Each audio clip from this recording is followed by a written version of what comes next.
बहुत समय पहले की बात है जब धरती पर सतयुग था। ये वो युग था जब इंसान सच्चाई, धर्म और प्रेम के रास्ते पर चलता था। झूठ, लालच, द्वेष और पाप जैसी चीजों का नामो निशान भी नहीं था। लोग सीधे साधे और ईश्वर भक्त थे।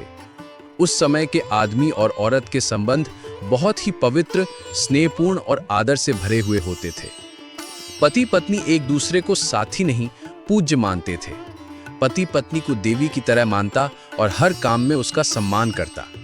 पत्नी अपने पति को ईश्वर के समान देखती और उसकी सेवा को अपना धर्म समझती। लेकिन ये सेवा किसी डर या मजबूरी से नहीं होती थी, बल्कि प्यार और समर्पण से होती थी। दोनों मिलकर घर चलाते थे और जीवन को धर्म, सेवा और भक्ति से भर देते थे। घर में झगड़े या मतभेद नहीं होते थे, क्योंकि हर बात प्रेम और समझदारी से की जाती थी। सतयुग में धरती पर कई ऋषि, मुनि, तपस्वी और अवतार जन्मे थे। ऋषि वशिष्ठ, ऋषि अत्रि, ऋषि अंगिरा, ऋषि कश्यप जैसे कई महापुरुषों ने धर्म का प्रचार किया।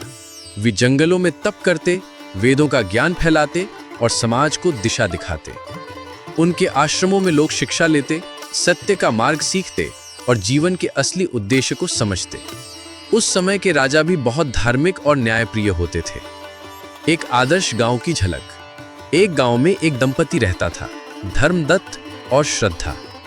धर्मदत्त सुबह सुबह उठकर नदी पर स्नान करता, फिर मंदिर में पूजा करता। श्रद्धा घर में तुलसी को जल देती, भोजन बनाती और अपने पति के साथ ध्यान में बैठती। जब धर्मदत्त काम से लौटता, श्रद्धा उसके पैर धोती और उसे प्रेम से भोजन कराती।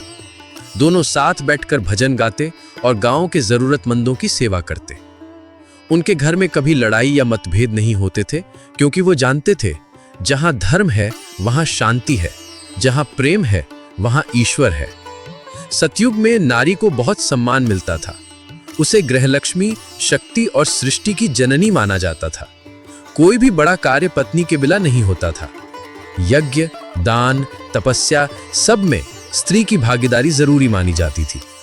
नारी को शिक्षा, वेद पाठ और नीति का ज्ञान भी होता था। वो सिर्फ घर नहीं संभालती थी, बल्कि समाज को भी दिशा देती थी। सतयुग हमें ये सिखाता है कि जब संबंधों में सम्मान, प्रेम और समझदारी हो, जब जीवन में धर्म, भक्ति और सेवा हो, तो संसार स्वर्ग बन जाता है। आज भले ही हम कलयुग में हैं, लेकिन अगर हम सतयुग की इन बातों को अपनाएं, तो हमारा जीवन भी उतना ही शांत, पवित्र और सुंदर हो सकता है। ऐसी धार्मिक और धर्म से जुड़ी वीडियो देखने के लिए अपने भाई को लाइक और फॉलो जरूर कर लें।